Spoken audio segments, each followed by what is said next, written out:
नमस्कार, दिव्य ज्योति चैनल में आप सभी का हार्दिक स्वागत है। 9 अगस्त से गुरु उदित अवस्था में हो रहे हैं और उसका मकर राशि पर क्या प्रभाव पड़ेगा, आइए जानते हैं आचार्य कुसुमलता त्यागी जी से। नमस्कार मैम। नमस्कार। मेरे सभी मकर राशि वाले दर्शकों को मेरा प्यार भरा नमस्कार। आज मैं देवगुरु जो है उदय होने जा रहे हैं, क्योंकि पहले 10 जुलाई से 15 जुलाई से और 9 अगस्त तक अस्त चल रहे हैं। अभी तक भी अस्त हैं, वो अभी 9 अगस्त आया नहीं है, लेकिन 10 अगस्त से वो उदित अवस्था में आ जाएंगे। तो जब ये अस्त थे तो सभी के कार्य क्षेत्रों पे जो जिसके कारक हैं उनमें थोड़ी रुकावट और दिक्कत आई थी। लेकिन अब जब ये उदय हो जाएंगे तो सभी भावों से जो भी उनके कारक भाव हैं, यानी कि धन से संबंधित, शिक्षा से संबंधित, ज्ञान से संबंधित, परिवार से संबंधित अच्छे शुभ कार्य वो करवाएंगे। तो मकर राशि वालों के पर उनका क्या प्रभाव रहेगा ये हम बताने जा रहे हैं। यहाँ पे क्या है, 10 नंबर लिखा है, ये कुंडली का लग्न भाव कहलाता है। 10 नंबर यानी कि अगर आपका यहाँ पे 10 नंबर है तो मकर लग्न, और अगर इसके साथ चंद्रमा है तो मकर लग्न और मकर राशि दोनों आपकी हैं। और अगर कुंडली में किसी भी भाव में 10 नंबर के साथ चंद्रमा है आपके, तो आपकी मकर राशि है और फिर ये वीडियो आपके लिए है। तो सबसे पहले हम मकर राशि वालों का स्वभाव जान लेते हैं कि ये लोग कैसे होते हैं। मकर राशि वाले काल पुरुष की दृष्टि से ये राशि दशम भाव में पड़ती है। तो दशम भाव कर्म का है, तो शनि का भाव है। ये दशम भाव किसका है? शनि का। यानी कि शनि का धैर्य, मेहनत और जिम्मेदारी निभाना और डिसिप्लिन में रहना इनके पैदाइशी होता है, मिलता है। जिसने मकर राशि में या मकर लग्न में जन्म लिया है तो उनमें शनि के ये गुण पैदाइशी होते हैं। ये बहुत मेहनती होते हैं और दिखावा इनको बिल्कुल पसंद नहीं है। ये क्या करते हैं क्या नहीं करते उसका कोई प्रचार प्रसार नहीं करते। ये तो जब कर लेते हैं तब लोगों को पता चलता है कि इन्होंने ये सब काम कर लिए हैं। और हमेशा ये ऊंची इनकी सोच क्या होती है? ऊंची। हमेशा ये और बड़ा होने के और ऊंचा होने के लिए मेहनत करते हैं, धन कमाने के लिए अथक प्रयास करते हैं और फिर ये लाभ भी प्राप्त करते हैं। कर्म करेंगे तो लाभ मिलेगा। तो ये मकर राशि, जैसे कि आप देख रहे हैं कि आधी तो आगे से बकरी है और पीछे से ये मछली जैसी शेप है। यानी कि ये पानी में भी सरवाइव कर लेंगे और पृथ्वी पे भी चल लेंगे। ये इतने ऐसे लोग हैं, इतने साहसी और इतने हिम्मत वाले कि पानी और जमीन से मेरा मतलब यही है कि कैसी भी परिस्थिति हो, कैसी भी जगह हो, इनके अनुकूल हो ना हो, ये उसे अपने अनुकूल बना लेते हैं। ये हर जगह सरवाइव कर लेते हैं। ये बहुत बुद्धिमान होते हैं, बहुत दिमागदार होते हैं और प्रेजेंटेबल होते हैं। इनकी जो जो वो होती है बॉडी लैंग्वेज, वो बहुत सभ्य होते हैं, शिष्ट होते हैं। और इनका जो बातें होती हैं, जो काम, वो सब ज्यादातर अपने कार्य से संबंधित होती है। पर जैसे मगरमच्छ चुपचाप लेटा रहता है ना, तो कोई नहीं समझ सकता कि इसका अगला कदम क्या है। ऐसा लगता है कि आराम से ही है। सबको, दूसरों को देखने वाले को क्या लगता है कि ये तो आराम कर रहा है, लेकिन ये सबसे ज्यादा काम करने वाले लोग होते हैं। सबसे मेहनती राशि होती है मकर। तो ये तो हो गया स्वभाव के, ये बहुत अच्छे होते हैं, किसी के साथ गलत करते नहीं, क्योंकि शनि की राशि है। तो न्यायप्रियता के गुण तो इनमें होते हैं। जिम्मेदारी ये लोग निभाते हैं। मकर राशि वाले भी मेहनत भी बहुत करते हैं और जिम्मेदारी अपने परिवार के लिए, जो भी जिम्मेदारी इनकी बनती है उसको अच्छे से ये निभाते हैं। अब हमारा जो वो है विषय, वो है कि गुरु जब अब उदित अवस्था में आएंगे, क्योंकि बीच में अस्त हो गए थे, तो अब आपके लिए, आपके जीवन पर क्या प्रभाव डालेंगे। तो ये उदय हुए हैं आपके सप्तम भाव में। सप्तम भाव जो है वो आपका लाइफ पार्टनर का है, बिजनेस पार्टनर का है, आपके व्यापार का है, आपके दैनिक रोजगार का है। तो जब गुरु यहाँ पे उदय हो जाएंगे, उदय से पहले मैं बताऊं कि ये जब अस्त हुए थे तो क्या हो रहा था इस जगह पे। इस जगह पे क्या हो रहा था कि आपके जो बिजनेस पार्टनर थे, बिजनेस में कुछ दिक्कत आ रही थी। मतलब आपके मन में अशांति सी महसूस हो रही थी। व्यापार में, बिजनेस में, चाहे बिजनेस पार्टनर सही भी काम कर रहे हो, पर आपको जैसे होता है ना मन में बेचैनी, कहीं कुछ गलत तो नहीं हो रहा, कहीं ये सब ठीक काम तो कर रहे हैं, ये बिजनेस सही तो चलेगा मेरा। तो ऐसे आपको बेचैनी, क्योंकि ये मीन कर्क राशि में है गुरु, भावना प्रधान राशि है, तो आपके मन की राशि है। तो अब अस्त गुरु की स्थिति में आपका मन क्या था, थोड़ा बेचैन और परेशान था। जबकि जब वो उदय थे तो बहुत अच्छा आप काम कर रहे थे बढ़ चढ़ के, क्योंकि ये अपने 12 साल बाद उच्च के हुए हैं आपके। देखो यहाँ पे ये गुरु जब कर्क राशि में आपके सप्तम भाव में उच्च के हुए हैं केंद्र में, तो जब केंद्र में कोई ग्रह उच्च का होता है तो एक राजयोग होता है। और जब गुरु उच्च के हुए हैं तो ये हंस नाम का राजयोग बना रहे हैं। अब हंस नाम का राजयोग कोई छोटा मोटा तो होता नहीं है, ये राजयोग स्पेशल होते हैं, सबकी कुंडली में बनते भी नहीं है। तो आप बहुत भाग्यशाली हैं कि गुरु आपके सप्तम भाव में हंस नाम का राजयोग बना के आए हैं। तो आपके लिए वो कुछ स्पेशल करने आए हैं, ज्यादा अच्छा करने आए हैं, और 12 साल बाद आए हैं। ये जो इनका उदय होना है ये कोई साधारण घटना नहीं है, ये सभी के जीवन में बहुत खास घटना है, क्योंकि फिर ये मौका आपको 12 साल बाद ही मिलेगा। अब ये 12 साल से जो भी बिगड़े काम थे सबको ठीक करने के लिए आए हैं गुरु जैसे शुभ ग्रह। पहले ये अपने पुनर्वसु नक्षत्र में थे, तो जो भी 12 साल से डैमेज हो रहे थे जिस क्षेत्र में भी आपके, चाहे वो आपका धन से संबंधित था, चाहे परिवार से संबंधित था, चाहे एजुकेशन से संबंधित था, जो भी दिक्कत थी, तो ये पुनर्वसु नक्षत्र में आए अपने स्वयं के में। पुनर्वसु का मतलब दोबारा से बसना। और फिर ये आए पुष्य नक्षत्र में, जो 27 नक्षत्रों में सबसे श्रेष्ठ माना जाता है पुष्य नक्षत्र। शनि का नक्षत्र है ये वैसे तो, पर ये देवगुरु स्वयं उसके देवता है, और देवगुरु पुष्य नक्षत्र में बहुत शुभ फल देते हैं। तो उसका मैंने पहले पुष्य नक्षत्र के ऊपर बनाई थी वीडियो कि कितना शुभ प्रभाव वो देते हैं। और उसके बाद अब ये 19 तारीख को अश्लेषा नक्षत्र में आ जाएंगे, 19 अगस्त को। तो अश्लेषा नक्षत्र भी बहुत बुध का नक्षत्र है, तो बहुत शुभ नक्षत्र है।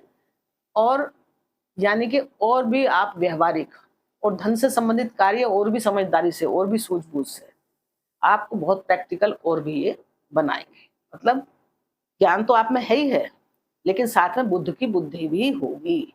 धन को किस तरह से इन्वेस्ट करना है, कैसे उसमें जो है उसकी योजनाएं बनानी है धन से संबंधित, वो सब अब आप और पहले से भी अच्छा कर पाएंगे।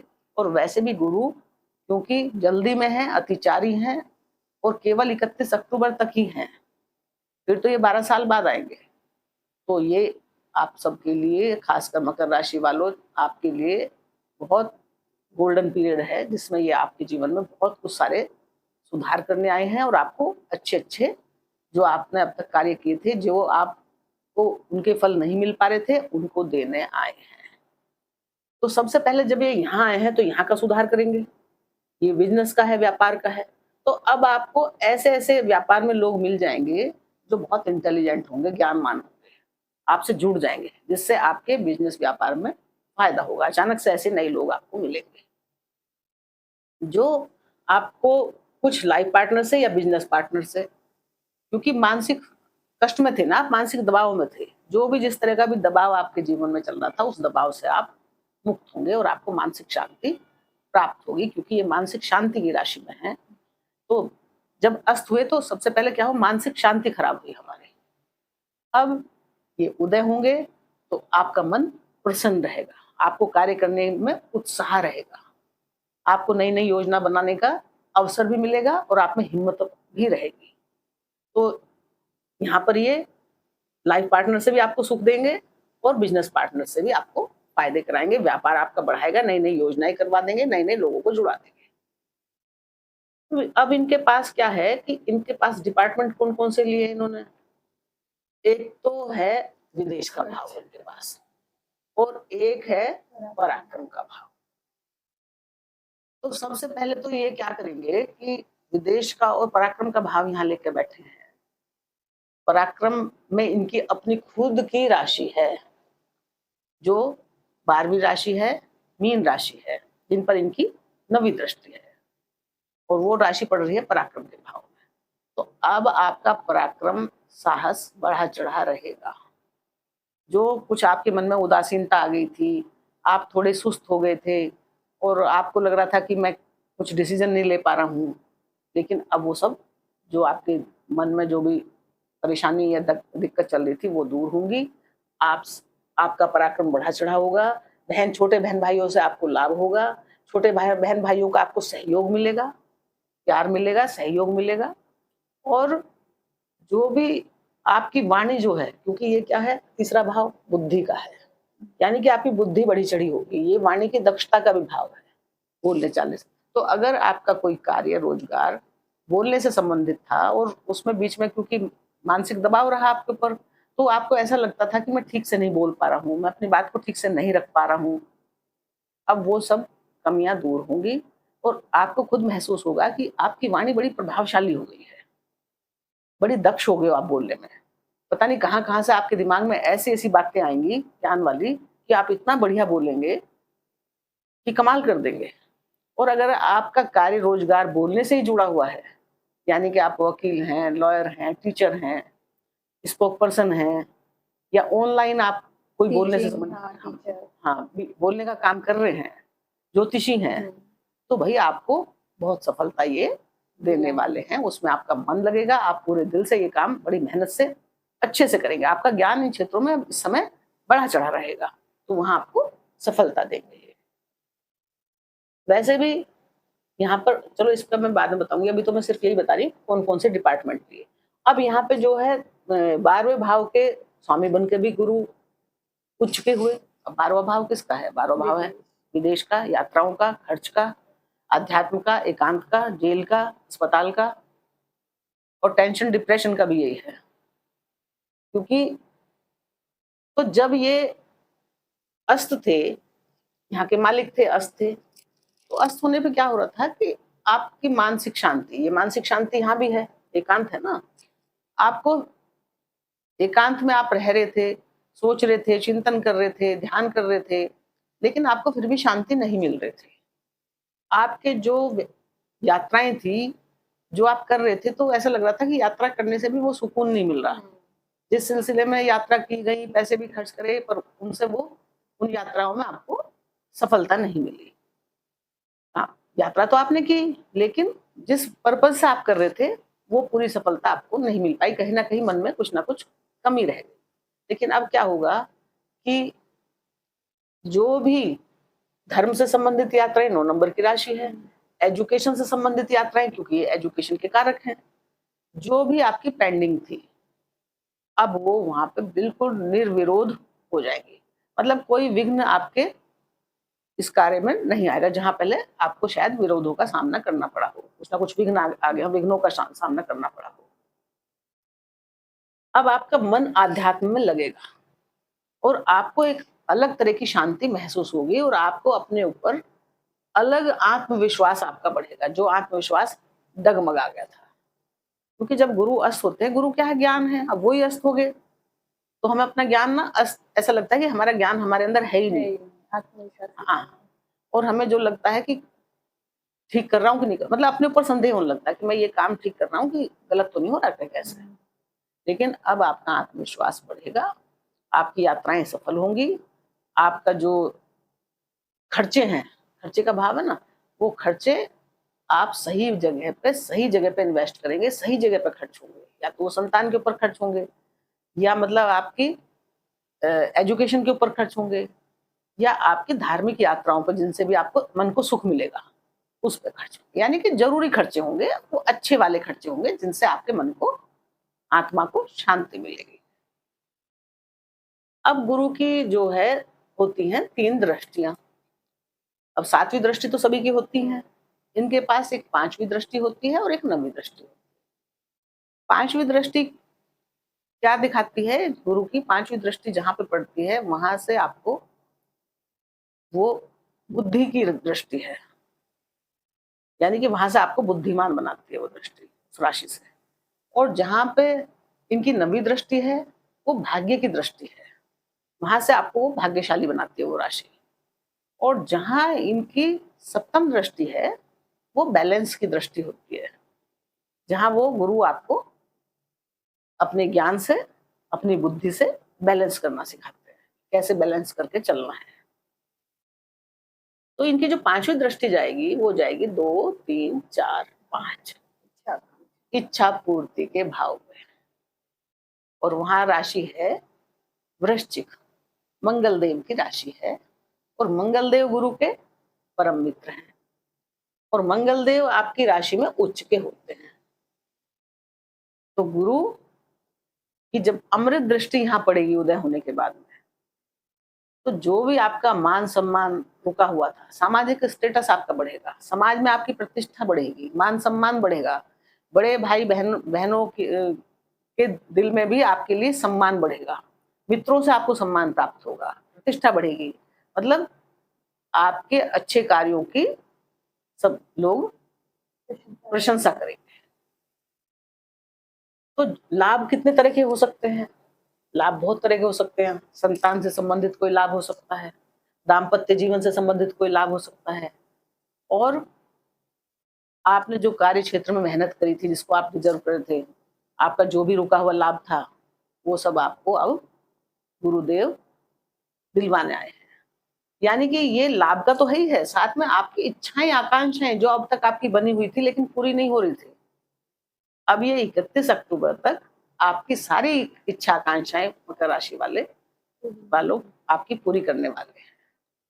आपकी जो भी इच्छा हो, संतान से संबंधित इच्छा है, पढ़ाई से संबंधित इच्छा है, यात्रा से संबंधित इच्छा है, आपके मन में अनेक तरह की इच्छा हो सकती है, जिसके अब ये आपके ऊपर डिपेंड करता है कि आपकी ज्यादा इच्छा कौन सी बलवती है, किसको आप ज्यादा दिल से चाहते हो।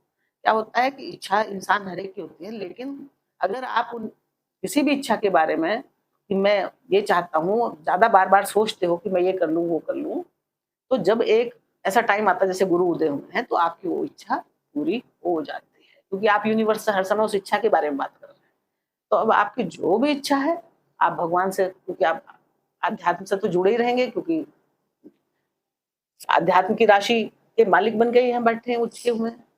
तो इस समय मकर राशि वाले पूरे धार्मिक हैं, आध्यात्मिक हैं, और तो आपको जो है धर्म और आध्यात्म से आपकी सारी इच्छा पूरी होंगी, इच्छा पूर्ति के रास्ते आपके खुलेंगे, और कार्य क्षेत्र में भी आपको बहुत मान सम्मान मिलेगा। जो आपका पेंडिंग पड़ा था, जो रुका पड़ा था, जहां आपको प्रतिष्ठा नहीं मिल रही थी, वहां से अचीवमेंट होगा। आप कोई जॉब चाह रहे थे, आप कोई प्रमोशन चाह रहे थे, आपकी जो भी इच्छा थी जिस तरह की, या आप वर्क प्लेस पे अपनी प्रशंसा चाह रहे थे, तो वहां आपके उच्च अधिकारी आपकी वर्क प्लेस पे आपकी सराहना करेंगे आपके कार्य। तो ये तो कितनी अच्छी बात है। हर आदमी ये तो चाहता है कि मैं मेहनत करूं तो उसका बदले में कुछ और भी, कुछ धन के रूप में ना मिले तो प्रशंसा के रूप में तो रिटर्न मिले, तो आपको आपकी मान सम्मान बढ़ेगा। वैसे मान सम्मान का घर है ये, और ये इच्छा पूर्ति का घर है। गुरु की 7वीं दृष्टि जाएगी आपके स्वयं की राशि के ऊपर, मकर राशि के ऊपर। तो मकर राशि के ऊपर जब इनकी दृष्टि जाएगी, तो है तो ये नीच की दृष्टि, मकर राशि पे गुरुदेव नीच के हो जाते हैं। लेकिन क्या है कि गुरु शुभ ग्रह है, चाहे ये कहीं भी बैठे हैं, ये कोई भेदभाव करते नहीं है, और इनकी दृष्टि में चाहे वो 5वीं हो चाहे 7वीं हो, सब में अमृत होता है। और दूसरा क्या है कि ये शनि की राशि है, और शनि इनके घर में बैठे हैं, मीन राशि में बैठे हैं। तो गुरु की शनि के ऊपर भी दृष्टि है और शनि की राशि के ऊपर भी दृष्टि है, और ये जो 11वां नंबर है, ये धन भाव है। गुरु जो है धन के भी कारक है। तो गुरुदेव का और शनि देव का, क्योंकि गुरु शनि के नक्षत्र पुष्य में विराजमान है और शनि इनकी राशि मीन में विराजमान है, तो दोनों का एक तरह से स्थान परिवर्तन हो गया। तो दोनों का एक तरह से कांटेक्ट हो गया कि भाई आप मेरे घर का ध्यान रखें और मैं आपके घर का ध्यान। तो गुरुदेव की जब मकर राशि पर दृष्टि पड़ेगी, इनकी 2 दृष्टियां, तो दोनों का ही ध्यान गुरुदेव ने प्रॉमिस किया है, और धन के तो कारक भी हैं। तो अब जो आपके मन में जो उदासीनता चल रही थी, जो थकावट चल रही थी, जो परेशानी चल रही थी, क्योंकि ये आप स्वयं हैं, आपके सिर में, दिमाग में जो बेचैनी चल रही थी, जो सिर दर्द हो रहा था, जो भी आप पैनिक कर रहे हो किसी चीज के लिए, क्योंकि गुरु अस्त हो गए लंबे समय के लिए, आपने नई नई योजनाओं में कार्य करना शुरू करा था और गुरु अस्त हो गए थे, अब बीच में वो योजनाएं रुक गई, तो इंसान परेशान तो होगा ही है। तो अब वो आपको आपकी व्यक्तित्व पे दृष्टि डालेंगे, तो आपकी पर्सनैलिटी को बहुत बढ़ा देंगे। आपके सिर जो भी तकलीफ थी, आपके दिमाग में जो भी परेशानी थी, बेचैनी थी, उसको ये ठीक करेंगे, आपकी वाणी को प्रभावशाली बना देंगे, आपकी मतलब एक तरह से इस देखो कि आपके व्यक्तित्व को ये देख रहे हैं। तो जब गुरु की सीधी दृष्टि आपके ऊपर जा रही है, तो आपके अंदर कितना ज्ञान का प्रकाश ये भर देंगे। आप इतने ज्ञानी हो जाओगे और इतने धार्मिक हो जाओगे कि आप स्वयं महसूस करोगे कि मेरे अंदर कितना बड़ा चेंज आया है। लोग तो महसूस करेंगे ही, लोग आपसे सलाह लेंगे, लेकिन आप स्वयं भी महसूस करोगे कि इतना बड़ा चेंज देवगुरु आपके व्यक्तित्व में लाएंगे। आपको बहुत मानसिक शांति प्राप्त होगी, परिवार से भी, दाम्पत्य जीवन से भी और स्वयं से भी। और देवगुरु जो हैं, अभी इनकी तीसरी दृष्टि जाएगी, मतलब तीसरी नौवीं दृष्टि, पहली दृष्टि इनकी 5वीं होती है, दूसरी इनकी 7वीं होती है, तीसरी इनकी 9वीं दृष्टि होती है। अब 9वीं दृष्टि मैंने बताया भाग्य की दृष्टि होती है, ज्ञान की दृष्टि होती है।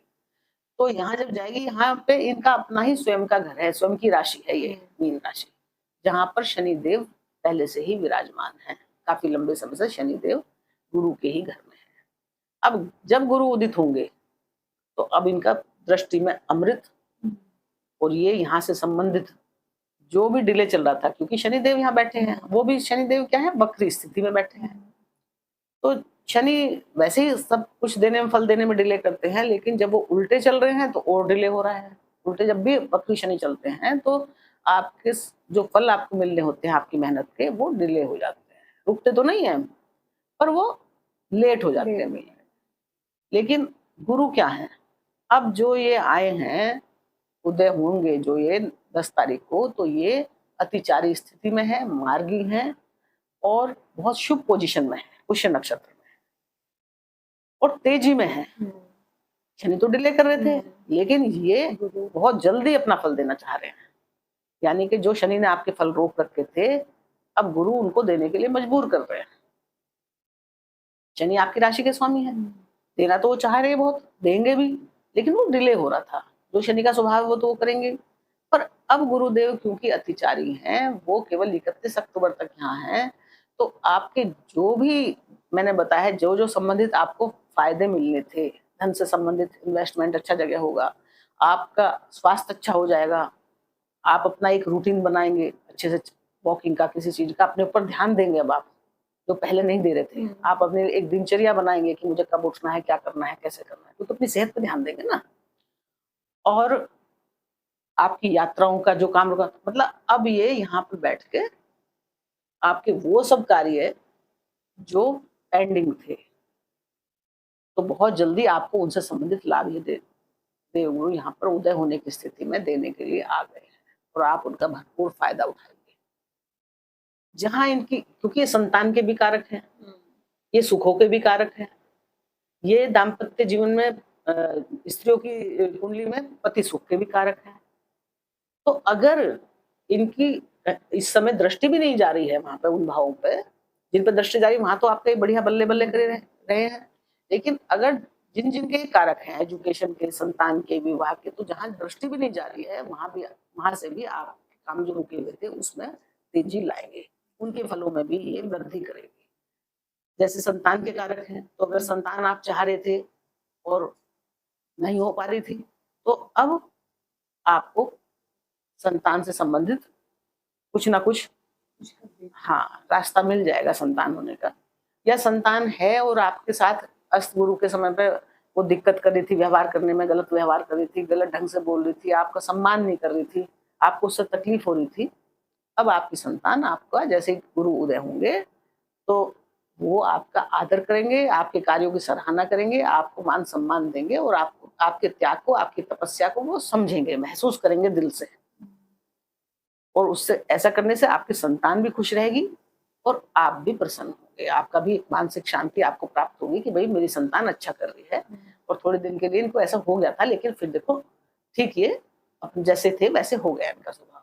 तो इस तरह गुरु सेविंग भी आपकी अच्छी जगह करवाएंगे, इन्वेस्टमेंट करवाएंगे और लाभ करवाएंगे, और संतान से संबंधित कार्य भी करवाएंगे। और सप्तम भाव से, अगर आप मकर राशि वाले शादी ब्याह या रिश्ता खोज रहे थे, शादी ब्याह तो अभी गुरु वो देवता सोए हुए हैं, लेकिन शादी के रास्ते जरूर खोल देंगे, कोई ना कोई रिलेशन आपको दिलवा सकते हैं अगर आप शादी के इच्छुक हैं तो इस तरह मकर राशि वालों, भाग्य के देवता हैं ये, तो भाग्य भी आपका खुलेगा, तभी तो आपको सब ये लाभ प्राप्त होंगे। यानी कि जो भाग्य आपको दबा दबा महसूस हो रहा था ना, भाग्य के कारक है, अब भाग्य में वृद्धि करेंगे। भाग्य से आपको, जैसे पहले आप मेहनत कर रहे थे लेकिन भाग्य भाई 1 मिनट की देर हो गई, इसलिए मुझे मैं उस अधिकारी से मिलने गया था, 1 मिनट लेट हो गया, उसकी गाड़ी तभी निकल गई।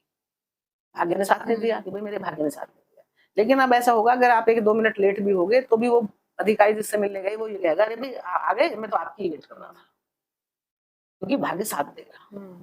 तो इस तरह से आपका भाग्य भी साथ देगा इस समय, आपकी संतान भी साथ देगी और आपका स्वयं का व्यक्तित्व भी आपका साथ देगा, आपकी पर्सनैलिटी, आपका स्वास्थ्य अच्छा रहेगा। तो ये है मकर राशि वालों के लिए। और सबसे पहले ये सावन का महीना चल रहा है, तो आपको सावन मास की शुभकामनाएं। भोलेनाथ आपका मंगल करें। और मकर राशि वालों, अगर आप भोलेनाथ देवादिदेव महादेव हैं, उनसे बड़ा कोई नहीं है।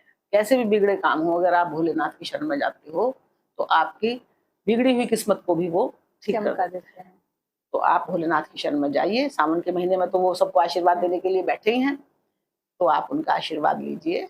और हमारी शुभकामनाएं भी आपके साथ हैं कि आप हमेशा खुश रहें, प्रसन्न रहें, आपका स्वास्थ्य भी अच्छा रहे और आपके जीवन में धन, सुख, समृद्धि, मानसिक सम्मान, भौतिक सम्मान, सब कुछ आपको प्राप्त हो, खुशियां प्राप्त हो आपके जीवन में। इन्हीं शुभकामनाओं के साथ आपको नमस्कार। धन्यवाद।